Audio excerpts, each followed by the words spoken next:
ওই মিয়া শুনেন, জি আপনি হুজুর না খেজুর? আস্তাগফিরুল্লাহ, আমি খেজুর হবো কেন? খেজুর না তো কি?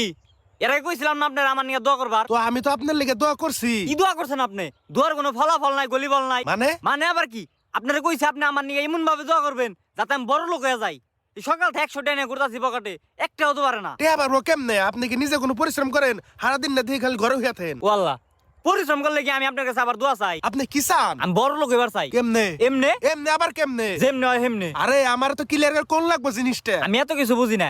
আপনার আমি কইছি আপনি আমার বড় লোক বানিয়ে দিবেন, তো আমার বড় লোক বানিয়ে দিবেন। শুনেন ভাই, বড় লোক হইবার গেলে পরিশ্রম করুন লাগবো। আপনি একটু পরিশ্রম করেন, আল্লাহ ভরসা একদিন আপনি বড় লোক হবেন। দূরমি আপনি কোনো কামেরই না। এর নিগে আপনার আমি খেজুর ডাকি। ইয়ার চেয়ে মামুন হুজুর কত ভালো। মামুন হুজুর আবার কেরা? সে একজন পীর। বললা, আমি তো এমন কোন পীরের নাম আজ পর্যন্ত শুনি নাই। শুনবেন কেমবা? বেটা কি আপনার মতো সুরা পেরা ফু মারে? তো বেটা কি মারে? বেটা তাবিজ মারে, তাবিজের হাতে মন্ত্র মারে। যেমন ধরেন আপনি কেউ সম্পর্ক নষ্ট করবার চান বা কেউ ক্ষতি করবার চান, তাইলে ওই বেটার মন্ত্রটা দিবে।